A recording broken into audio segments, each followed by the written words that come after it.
All right. That's like a disappointment, isn't it? We were all looking forward to hearing Manny.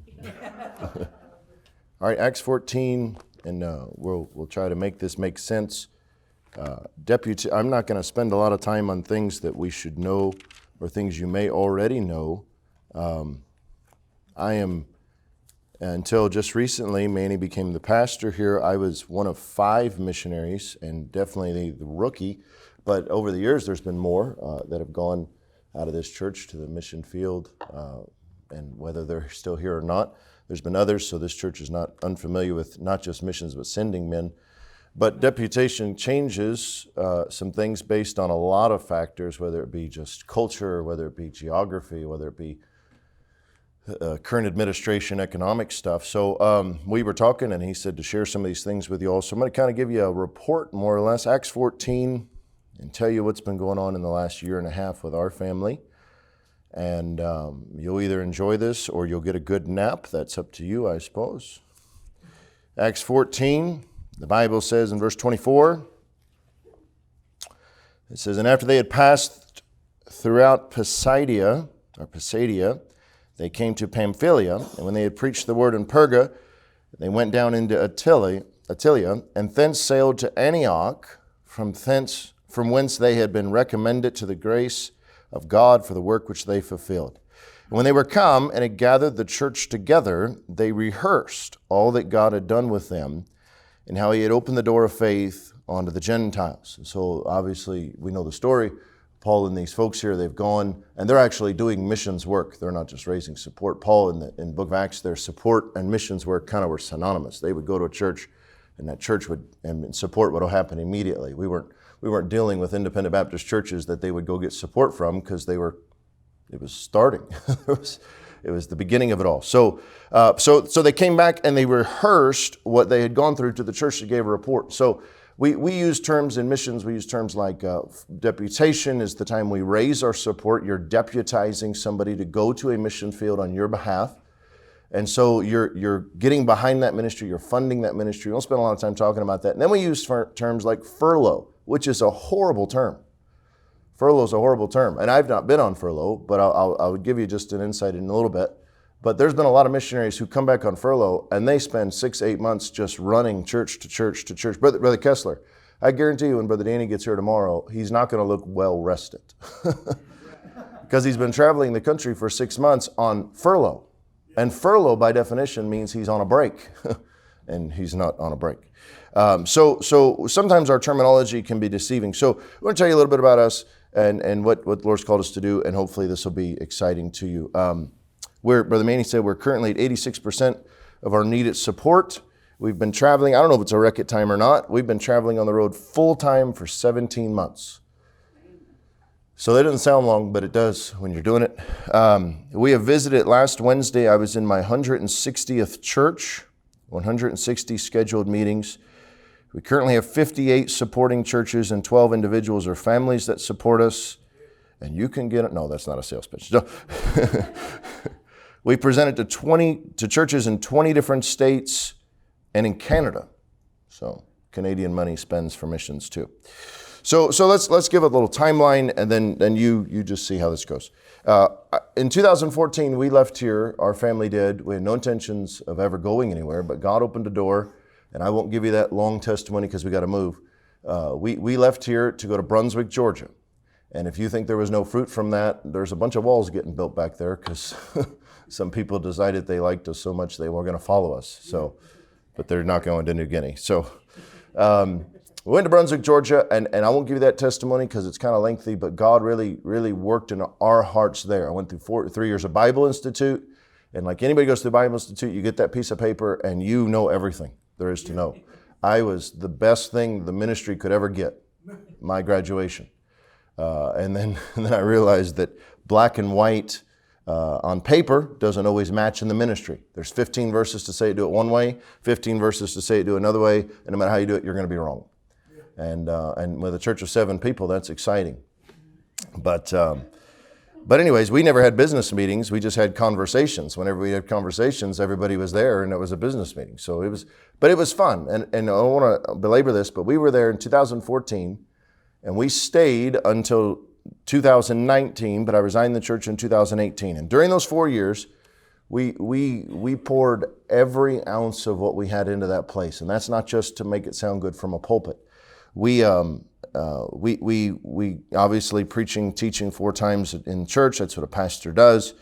We street preached 2 or 3 times a week. We were at the Salvation Army homeless shelter every single Friday, which was, I wish I could belabor all these testimonies, but the man who ran that said for 15 years in Brunswick, Georgia, he'd been trying to call every denomination. He'd been calling them for 15 years and trying to get people to come down there and preach to the homeless folks outside of Christmas time. Everybody shows up at Christmas time, gives out cookies, and they leave.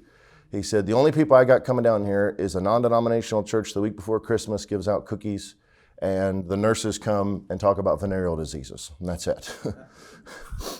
I said, well, what do you want me to do? He goes, you can do whatever you want to do. You come down here and run the place. And so we would go down every Friday, and he would go take a nap, which sounds like an open door until you're dealing with drug addicts and and all that.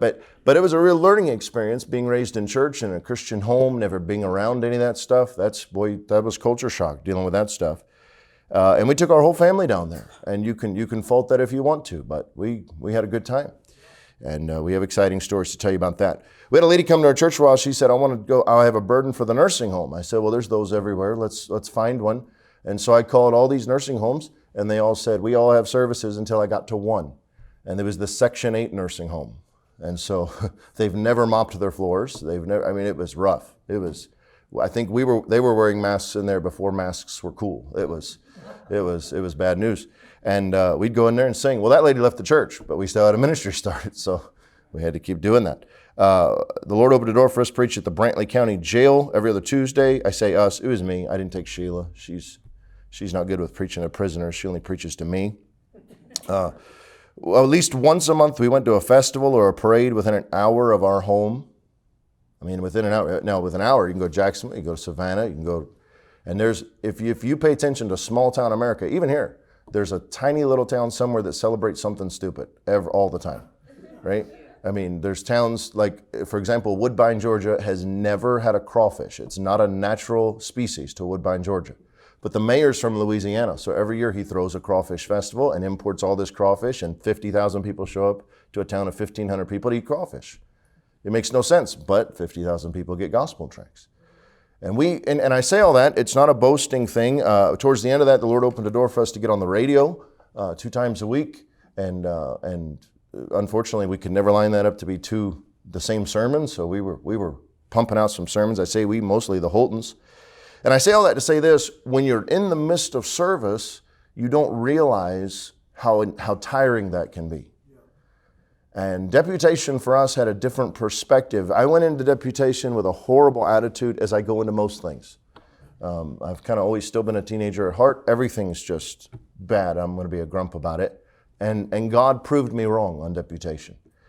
We got the rest, the time together as a family that we needed. During all that time, I was a bivocational. I worked a full-time job and drove an hour to work. And I'm not complaining about any of that, but it's easy to get tired. It's easy to sacrifice that family time and not mean to.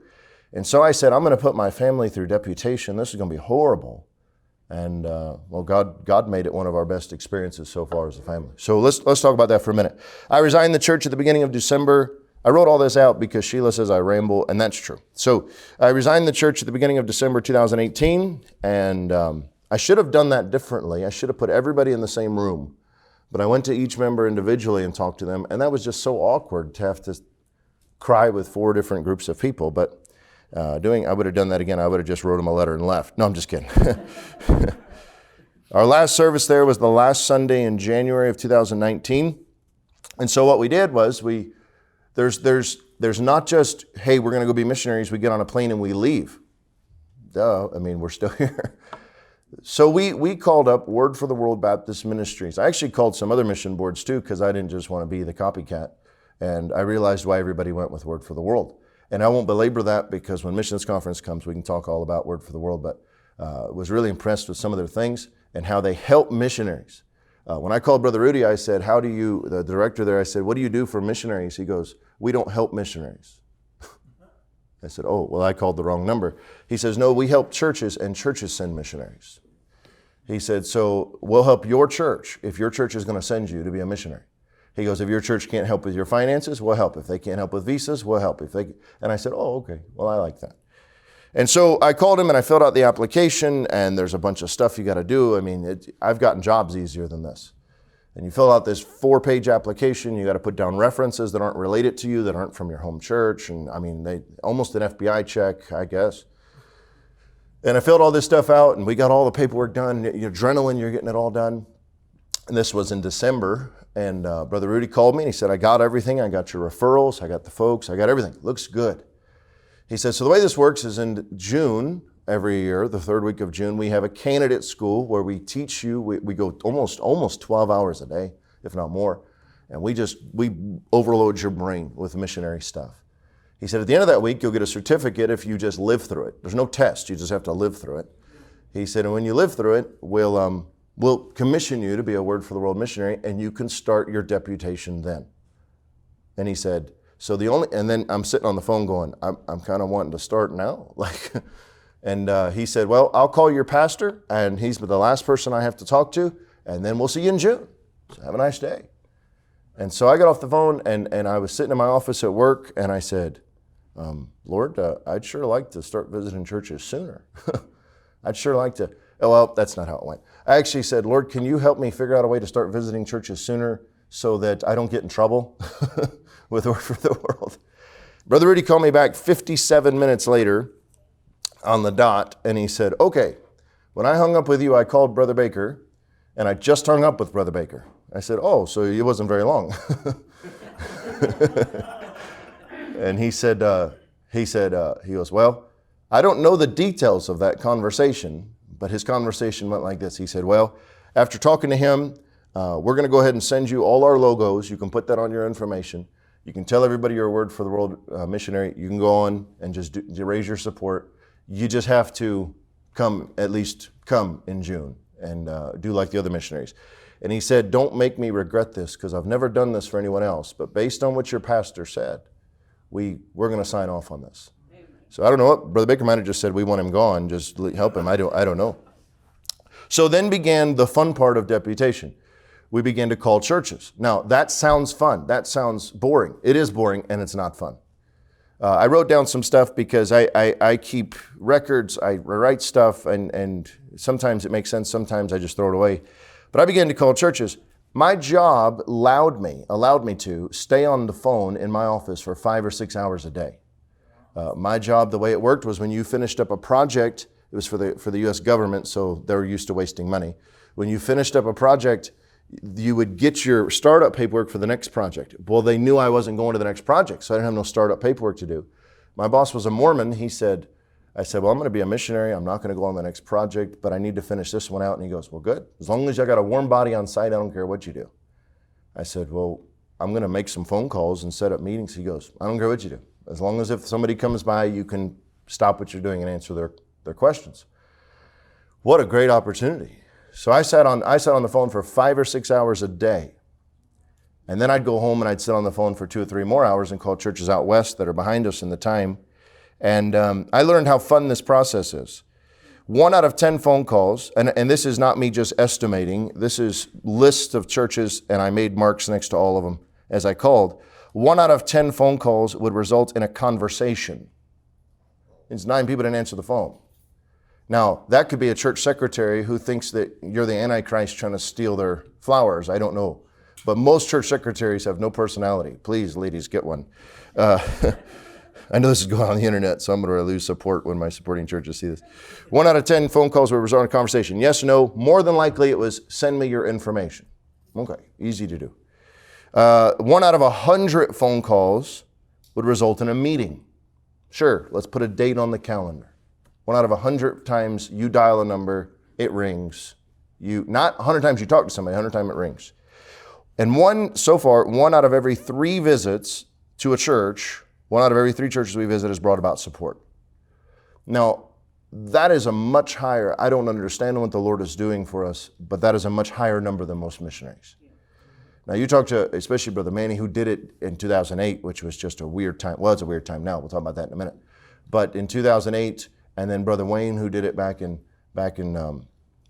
20, 30 years ago, it was closer to, from what I understand, 1 out of every 6 or 7 churches.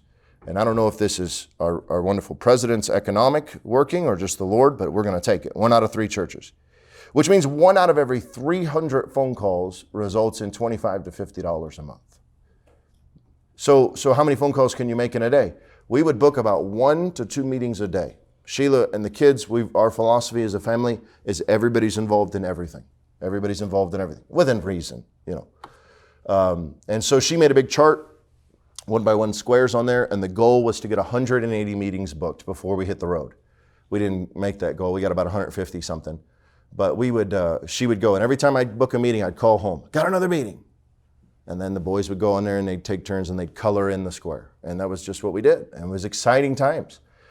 My goal was to work a job until June, and my boss came to me and said, if you can't start the next project, you're unemployed April 5th. No cynical about it. We just don't want to have a turnover mid-project. And nobody's mad at that. But April 5th was not the plan. And so I was kind of fretting this thing because support wasn't rolling in as quick as you'd like. One of the misconceptions about deputation, you get this question a lot, especially here, and there's no fault to anybody, but like here, I'll go to a meeting and then I'll come back, and everybody's so friendly. How'd the meeting go? Did they take you on? Well, hardly. We've had it happen, but it's not very common. They take you on right there. Most times it's business meeting after business meeting after business meeting after talk about it after wait a year. We just got taken on this month from a church we were in 13 months ago. So it's a process. So those first few months of deputation, you don't see nothing. You don't see anything. Hey, brother, we'll let you know. We'll let you know. And we're still trying to figure this stuff out. So anyways, we began to prep for deputation. And I was really worried about it. I was really worried about how we were going to survive on the road. As fathers, those of you as husbands, you're thinking, we're going to take my family on the road. We're going to starve. We've heard Brother Manny's testimonies, no food in the cupboards, those things. And I'm thinking, we're going to starve to death. My family's going to hate me. We've already been burnt out in Brunswick. And April 1st, Brother Tim Krotz, who's Brother Jody's church up there, Brother Jordan's church, I'm sorry, he goes to up in Cana, Virginia. I'd never met them. They had booked a meeting with me. He called me, and at 6:30 in the morning, I was getting ready to go to work. Now, who calls somebody at 6:30 in the morning, other than Mr. Alex, but everybody else? He called me and he said, hey, brother, I hope I didn't wake you up. I said, well, I'm actually headed to work. It's my last Monday. And he said, well, good. I want to let you know our church is taking you on for support, even though you haven't been here. And I hung up that phone. I told Sheila, I said, well, I think God's going to take care of us. Took us on for support before we even been there. So it was just kind of the Lord putting that earmark on there to reaffirm some things. So we began to prep. Here's prep. Prep is all the junk that we have. Has to go somewhere. And we're Americans. We have junk all over the place. We do. We have junk. And so, but junk is valuable to some folks. So Sheila came to me and she said, how are we going to do deputation? I said, I don't know if we're going to do deputation. We're going to go like everybody does. We're going to live in cars. We're going to sleep at rest stops. We're going to eat fast food, and we're going to complain about it. And then at the end, we're going to say, God was good. And that's what we're going to do. And she goes, well, could we not do that? She said, could we get a camper? I said, oh, campers are expensive. Campers cost money. And I said, I want to have no debt going into this thing. That's counterproductive to what we're trying to do. She said, okay. And so I said, here's what we'll do. If you can sell everything in this house, and based on the money we get from stuff we're selling in this house, we'll use that money for a camper. That'll be the quality of camper you get. So we sold all our stuff, and we didn't have a lot of nice stuff because why? Why would you? We had $2,500 in our hand. And we were looking on Facebook Marketplace, and we found up in here in Grace Hill a guy who had a camper for sale, and he wanted $5,000. So I sent him a message just for fun, and he said, well, I just want it out of my yard. He said, I'll take $3,500. I said, okay, I'll come, and this was on a Wednesday. I said, I'll be there Friday. And I only had $2,500. I could have made $3,500 work. You understand that? I still worked a job. I could have pulled money around. But I said, the thing we said was the money we sold is it. So I went to the mailbox. I have a mailbox story. I went to the mailbox on Thursday night. We had church on Thursday nights. I went to the mailbox and opened the mail. And our family supports a missionary to South Korea, Brother Andrew Brown. And we opened, and he had sent me a letter. It wasn't the first time. He keeps in correspondence. And I opened that letter, and in there was a $1,000 check. He said in the letter, he had mailed it from South Korea. They didn't know when, and the Lord's timing, just incredible. That thing showed up, and in there, he said, brother, I don't know what your needs are, but I'm aware you're starting Deputation. Let this be a help to you as you get started. So I called him, or I sent him a message. I said, brother, are you sure you didn't put an extra zero on there, an accident or something? And he goes, no. And I told him about the camper. He said, brother, that sounds like God's going to let you get that camper. Now, about 2 months into living into that camper, we were wondering if it was the Lord. But we bought that camper. Now, the reason we bought a camper was closets. You know, you get your clothes in a closet.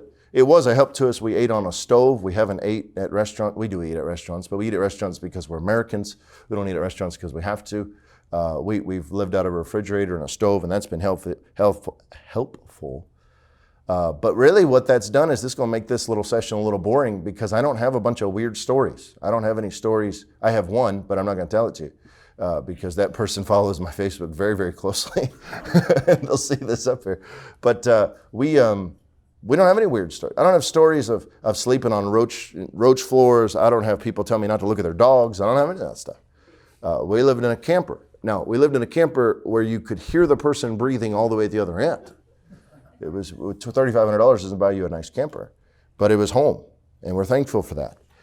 So some of the fun of camper traveling is we were driving from Augusta, Georgia. This just shows the Lord. This one does, not the rest. But we were driving from Augusta, Georgia to Birmingham. And so we were driving almost to Atlanta. And pulling a camper through, driving through Atlanta at all is just a nightmare. It's the closest thing to the tribulation you can do. But pulling a camper is what it's going to be like after he breaks the peace treaty there. It's going to be horrible. So you're driving through, and I was about 20 miles from Atlanta, and all of a sudden it's raining. Something slams into the side of my camper, or the side of my car. Bam! And so we're all awake now, and what is it? And all of a sudden this wheel goes riding right down. You know, I-20's got those two lanes and then 2 lanes way over there.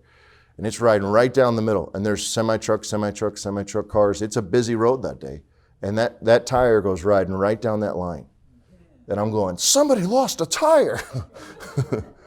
And it goes flying, and if it would have done a left, it would have gone right into a semi-truck. Who knows what would have happened?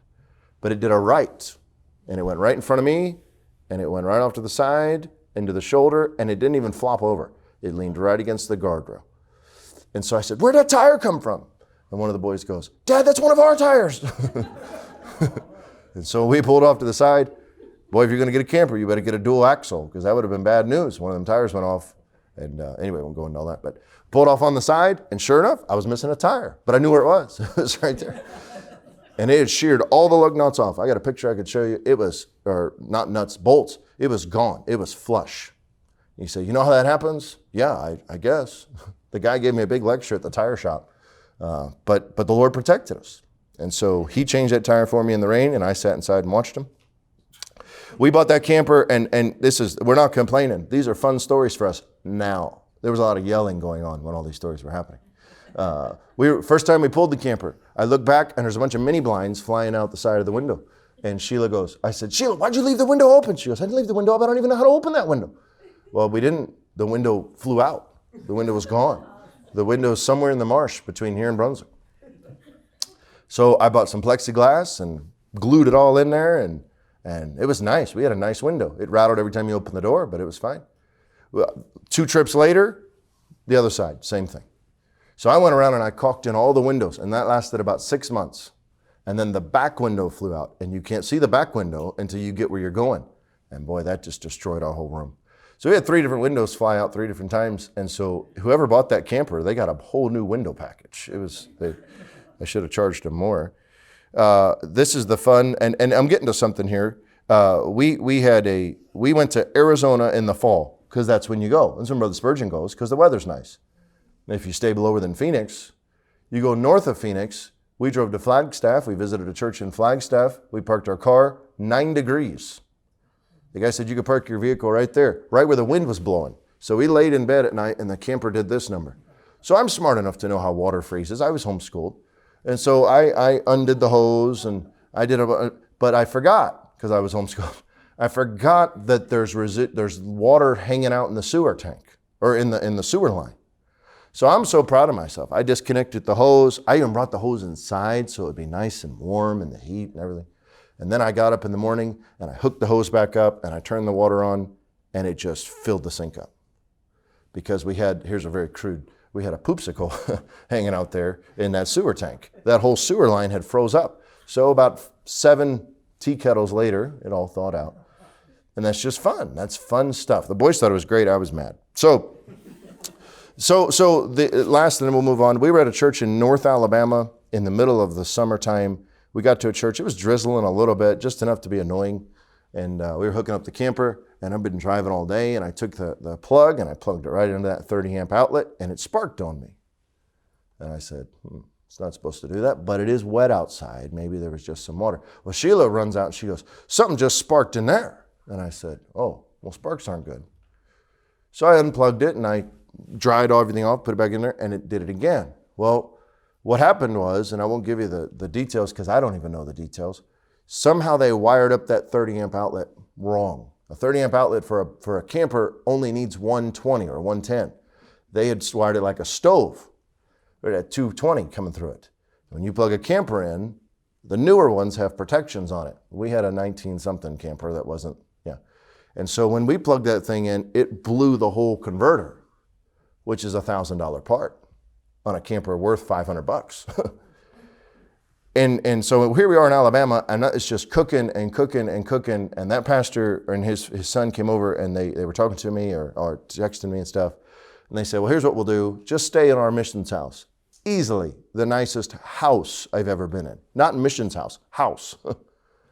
And they let us stay there for the whole week. And he said, call a camper guy, get it repaired. And the guy said, well, it ended up being about $900 for the whole thing to get repaired. And I was like, well, we'll put it on the credit card and make it happen. And right when that guy was out there working, the pastor came out and he said, listen, now we didn't know that it was his power that did it until right at the very end. But the pastor came out and he said, listen, whatever the cost is, he told the repairman, he said, you come in and give me the bill. Don't let this man pay. So God takes care of it. He does. Now, once we found out it was his fault, we were happy. But here, let me get to some things here. Many false ideas about deputation, and I got to move. Deputation is not a part-time job. That's what I learned. Sometimes deputation is viewed as one big, long vacation. And sometimes, if you follow us on social media, it can look that way. Because we don't take pictures of the everyday life. But those of you that homeschool, imagine doing that in a camper made for 2 people. Deputation is not, I've had this, and I've been guilty of this. Maybe you've heard this statement. Before we went into this chapter of our life, I've used phrases like, I think deputation is a broken system. And others will say that. I've had pastors say that, missionaries say that we have to travel the country. Some guys, we've met guys on deputation for 6 years between us. I think that's their fault. But there's been guys been on deputation 3 or 4 years, and that's not unreasonable at some times, depending on where you're going and how much you need to raise. And you look at that and say, man, they got to go to these churches and they got to get all this money and they got to go through all this stuff. Why can't they just go to the field? It's a broken system. And I know missionaries and folks will try to explain it like, well, it's a weeding process, and it surely is that. And it's got all these other spiritual benefits. But at the end of the day, this is my synopsis of deputation. I don't think it's as broken as we want it to be. And I say it for this reason. There are 2 sides to deputation. There is the missionary's job. Call, book meetings, show up, don't act like an idiot. It's really, once they read your information, what are you going to tell them more? I've already told them what mission field I'm going to. I've already talked to the guy. All I've got to do is not criticize his Christmas tree. That's all I've got to do. You've got to just behave like a guest when you're in someone else's house. And we've been in meetings where people will have crosses on the walls and missionaries change their whole sermons to preach against that cross on the wall, and then they don't get support and they're surprised. I preach about how beautiful no, I don't. But you go to, but I think it's this. I've ran into lots of missionaries. Please take this in the right spirit. A lot of missionaries that they get up, they spend 30 minutes making phone calls before breakfast, 20 minutes after breakfast, and then they take a nap. And they want to know why they don't have a full schedule. You've got to spend 8 hours a day on the phone. I told a missionary one time, I said, if you don't spend 8 hours a day on the phone, you're not really wanting to get to the field. And he said, well, brother, I shouldn't have to. God will provide the ministry. I said, yeah, well, that's just foolishness. But at the same time, there's 2 sides of deputation. I think a lot of times missionaries will come through and tell you, man, deputation's so hard. And when you ask them why, they begin to point at pastors and churches. They don't point at how they don't know how to write a schedule, or they're scheduling churches 15 states apart from each other instead of using some logistical knowledge there. But then at the same time, there is some things that churches could do a little better. And churches could do a little better in a lot of things. Maybe answer the phone, maybe just be honest with you, maybe don't view a missionary as just a guest preacher to give you a Sunday off, those kind of things. But I think if everybody did their part like it was supposed to, deputation would work. But deputation, another thing here, is a much less spiritual job than some would like to present it. Eric Fair is my dearest friend in the world, or one of them. And Eric wants to turn everything into spiritual. Everything's got to be spiritual. I'm vacuuming for Jesus. It's just how he is. And I appreciate that perspective. But going into deputation, he's like, man, this is, what a spirit. And I'm going, there's nothing spiritual about some elements of deputation. Dialing phone numbers is not a spiritual task. Driving is not a spiritual task. Scheduling things is not a task. Those aren't spiritual activities. I called a church one time, and a pastor said to me, he said, and this is fun, when you ever do get the conversations, if I could have recorded those conversations and played those back for you, we would all have comedy hour this morning. I've called lots of churches that have told me lots of things, that have accused me of all sorts of things. I've had guys accuse my pastor of all sorts of things. They accused lots of things. And so just because, why not? So they get you on the phone. And so I got on the phone with a guy one time, and he asked me a question that was probably one of the most thought-provoking questions. He said, brother, we'd like for you to come, present your ministry. They actually support us. He said, I'd like for you to come. He said, but I have a question for you. What's more important to you? What are you trying to get from us? Would you rather have our prayers, or would you rather have our money? Now, the pseudo-spiritual answer is, I want your prayers. But the reality is, I want your money. You say, why did you tell him that? Here's what I told him. I told him this. I said, brother, let me ask you a question. If I drug my family around in a camper around this country for 2 years, and all I lacked was your prayer, and I had the physical, financial ability to get to the mission field, what would you think of me? If I could get where God called me to go, if I could physically be there right now, and I spent my time running around getting your prayers, would you think of me as someone who was really called to do what I said I was called to do? He said, brother, I'll be honest with you, you're the first missionary that's ever answered that way. Everybody always says prayers. I said, I want you to pray for me, but like Brother Manny says, you'll remember to pray for me at least once a month when you're writing the check. So I think sometimes it's not as spiritual as we make it. There is a spiritual element because we're Christians. And if I'm a Christian on deputation, I got to be one. If I'm a Christian in Brunswick, if I'm a Christian on the mission field, I'm a Christian no matter what. But traveling around is just, sometimes it's not as spiritual as we want to make it. So, all right, we got to move through this. The Lord has proven himself over. I wish I could tell you the stories of the money that just shows up in weird ways. You want to see the Lord move? I've told this to Sheila. I've told this to others. I think even Brother Manny. I think every church member, especially every pastor, should spend a year on deputation. Not to learn how missionaries suffered. Not any of that stuff. Just to see God move, to see how other churches do things, just to see how things go. And really, when we first started deputation, from April into July, it was a little tight. Things were tight. We still had our house at that time. And we were traveling around, and people would just randomly give you money. Randomly. Sheila was at the laundromat at the campground one time, and she's in there talking to some guy, which I wasn't real happy about, because, she's in there talking to some guy doing laundry. And all of a sudden, she walks out, and there's $200. He left before her. There's $200 stuck underneath our windshield wiper on our car. And then the guy came over an hour later, and he's like, after a while, I thought that was stupid because I thought maybe you might have drove off and it flew away. Did you get the money? But just random stuff. We were at a campground in Arizona for a month. We stayed at one campground and visited a ton of churches. And we got to know these people next to us. They would cut up watermelon for us. I don't know their personal life, but we were very careful. But they were nice people, non-denominational kind of people, and they were real friendly. Anytime we were out, they were bored out of their mind. Bored out of their mind. All you people that think you're going to retire and travel the country, don't park next to a young family trying to homeschool, because they were bored out of their mind, and they took it out on us. And they would sit next to us, and they'd cut up watermelon, they'd knock on the door and bring over stuff. Well, he left 2 days before I did, that campground. We were there at the same time. And they knocked on the door real late one night, right when they were about to leave. They said, we're pulling out in the morning and wanted to give you a little card. We've enjoyed our time with you. Oh, thank you so much. We went inside, we opened up the card, and in the card was $800. And they said, we wanted to give you our tithe for this next month. We're so impressed with your family. Who are those people? I don't know who those people are. I don't know if I'm ever going to see those people again. Probably not even saved, right? Because we're Bible believers and they didn't use a King James, so they're probably not saved. But they blessed. We were at a Dairy Queen. This is a story I want to tell you, and then we're going to go to the next one. We were at a Dairy Queen at a church in I won't tell you the town because there's only one church in that town. We went to a tiny little town in the middle of Kentucky and drove 3 hours to get there on a Sunday afternoon, which is longer than I like to drive on Sunday afternoons. We pulled in there, and the pastor had forgot we were coming.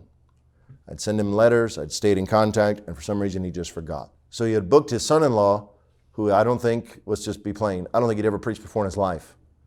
So it was really fun to listen to. And so I gave my 5-minute little spiel because he felt bad that I was there. They took up a little love offering for us, which we were thankful for, but it wasn't much. Didn't even cover our fuel to get there. And we were driving back, and I was kind of just, being a jerk about it, really, to Sheila. I'm like, man, what is that? We pulled into a Dairy Queen, and I made this statement. We put in Dairy Queen because you can get a $5 box with chicken tenders and gravy and fries. And anyway, it's a whole thing. We enjoy it. Not because we're cheap, we enjoy it. So we pulled in Dairy Queen, and I remember right before I got out of the car to walk in, I said to her, you know, we're never going to get to Papua New Guinea if these churches won't just, and I said something stupid like that. I said, how are we going to get our support raised if you guys can't, you know, and I was all upset. She said, how unspiritual. I told you it's not as spiritual as you think. We walked into Dairy Queen, we're sitting there, all the boys in suits and ties, we're all church clothes, you know, we're sitting there. And these people are over at the other table. And this lady comes up, she goes, oh, everybody looks so nice. You know how people do. Oh, you look so nice. What is your story? And we start telling her, well, we're on mission, you're going to Papua New Guinea and blah, blah, blah. We're not from here. And she walked away. She came back and she handed us $20. Okay. Well, thank you. She goes, I just want to be a help to you. She walked away. She came back and gave us another $50. So I was like, we can do this all night. But that was the end of it. And I put that money, and it wasn't a lot. But I mean, it is. But I went and sat in the car, and I didn't say much on the rest of the way. And it was like the Lord said, listen, that pastor might have flaked out on you. Maybe. You did it. But I'm going to let random people at Dairy Queen pay for the rest of your gas money to prove to you it's me. It's not some church that you're depending on. And we've learned those lessons. You say you should have known those lessons. You got to live those lessons to learn. I kind of got halfway through deputation. I got a kind of a big head there because Brother Manny, what he said a minute ago, he said, that's record time. Well, I kept hearing that from a lot of people. I rolled into Word for the World Candidate School with 25% of my support raised. Most guys don't even start until 3 months after that. And so if you're not careful, you'll start to think you're something when you're nothing. And so my goal was to get to a certain amount. Well, we hit August of 2008 and 19, and it dried up quick. It ended. I think I gave a testimony when I preached here a couple months ago about how the Lord dealt with our heart about giving it instead of just taking.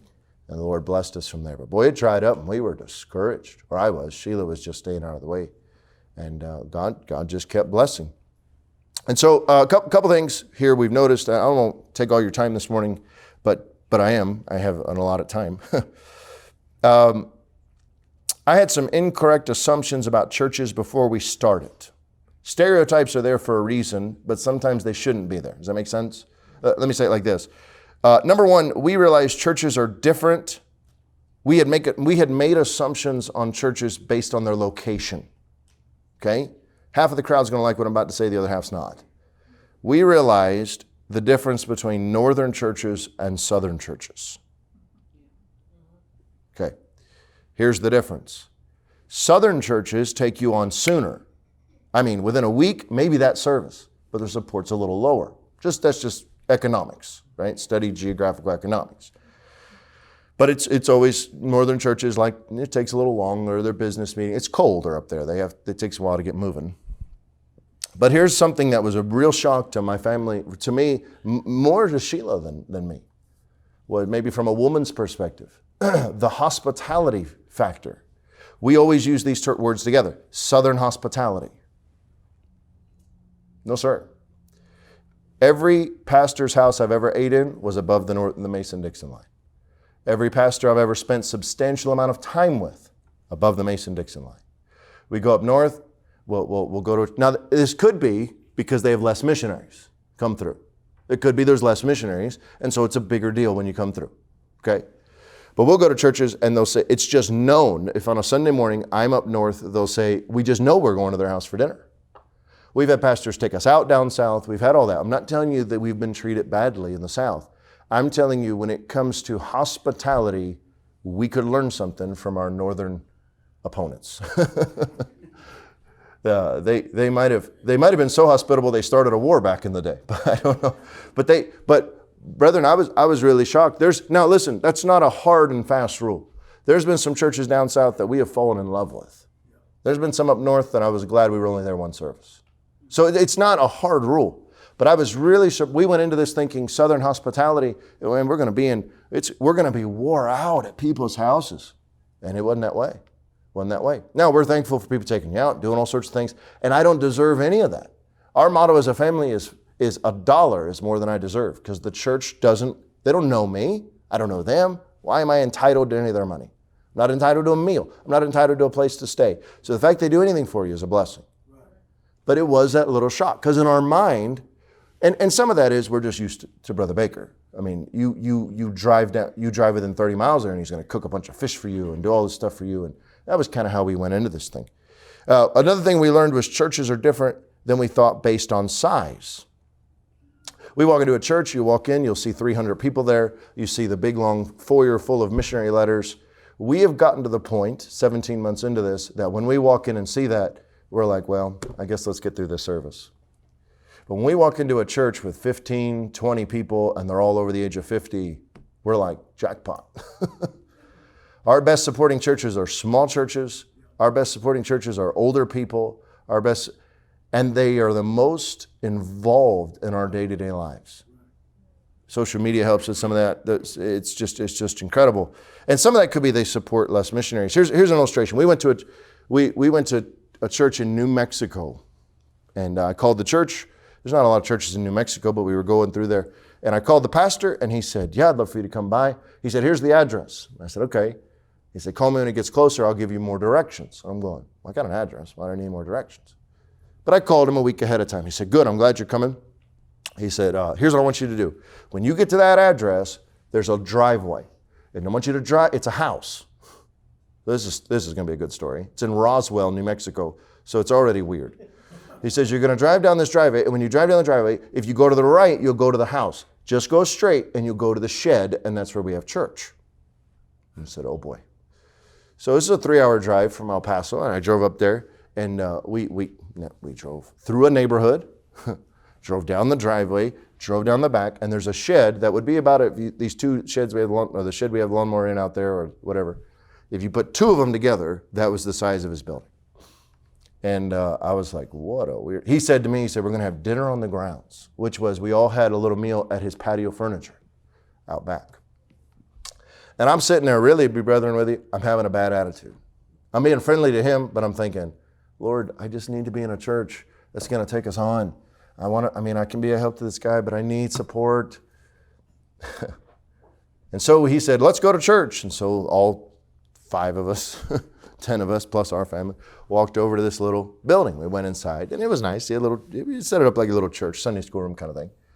And he said, I want you to just present your work. You don't have to preach to us. So I took 45 minutes, and I just told stories about New Guinea and told testimonies of being there and about who we were. And we got done, and that pastor stood up in the middle of nowhere, tiny little church. He stood up, and he said to the church, he said, well, I was sitting there thinking while he was talking. He said, I was sitting there thinking about how we need to take him on.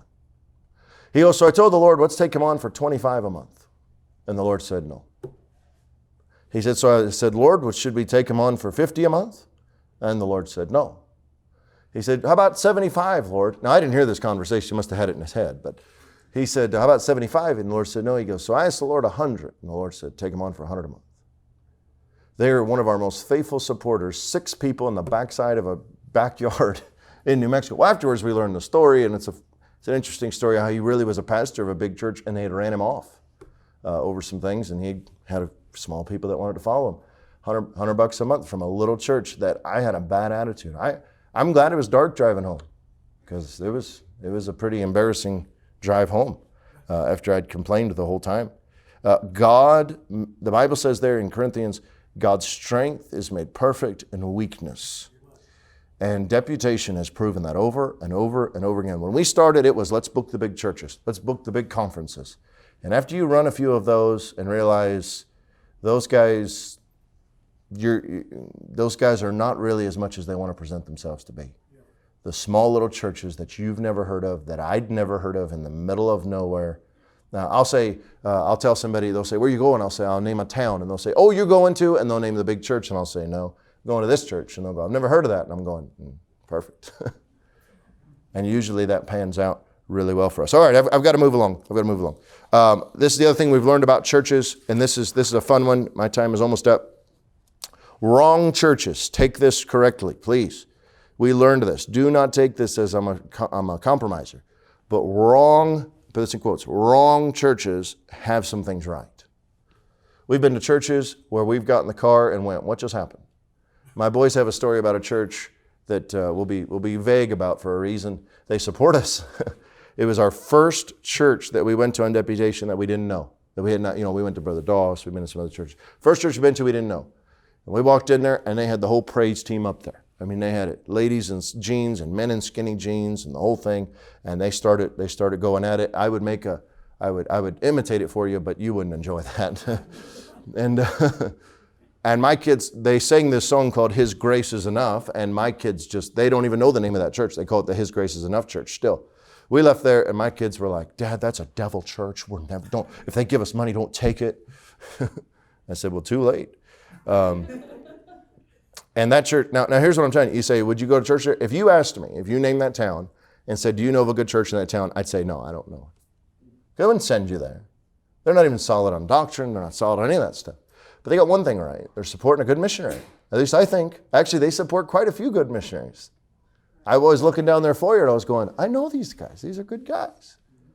I had a missionary tell me one time, he said, I wouldn't take money from churches like that. I said, well, good. If you run into anything, send them to me, because I do.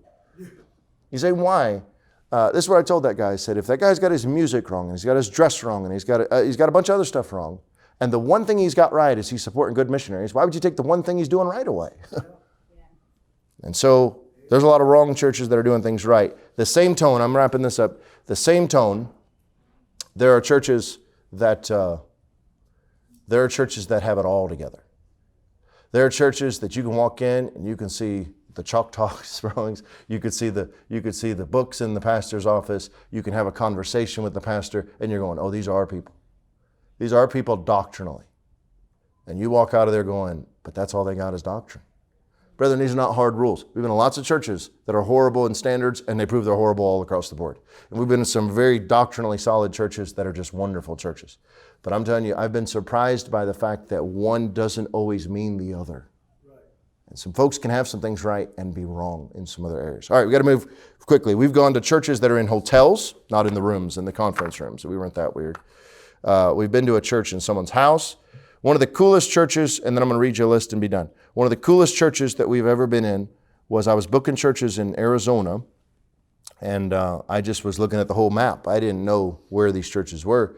I booked 2 churches way in the northeast corner of Arizona. If you know anything about that part of the world, the northwest corner of New Mexico, the northeast corner of Arizona, has a huge Navajo reservation on it, the size of West Virginia. That's how big that reservation is. I drove onto the reservation. It took me 3 hours to get to where I was going. And I didn't leave the reservation, and I wasn't even halfway through it. Huge. Never knew it was there because we didn't study that in homeschool. No, just kidding. So we went there, and I had 2 churches. One was with a church planting missionary out there. He's doing a great job. Brother Mark Haynes doing a good job out there. But that morning, I was with a church that he had started 20 years ago with a Navajo church. So I went in there. The pastor met me. He actually met us early. He bought us breakfast, which Navajo food is weird.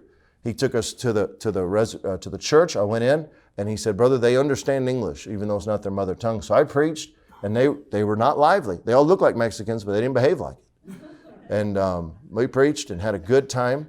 And all around, I wish I could show you pictures, all around, I have them on my phone, but all around that whole room, they had Bible verses in the Navajo language. Just looked like a 5-year-old had scribbled on the wall, but it was their language, in Navajo language. people took us on. They supported $10 a month, but just a little church on the backside of a Navajo reservation. It was the coolest thing. They had dinner on the grounds, which consisted of 2 loaves of white bread, a pack of bologna, and mayonnaise or mustard, whichever one you want. And they were pulling out the stops for us. And we had a good time. So a couple things, and I'm going to finish this up. This wasn't your normal Sunday school, but just kind of giving you a report of what we've done.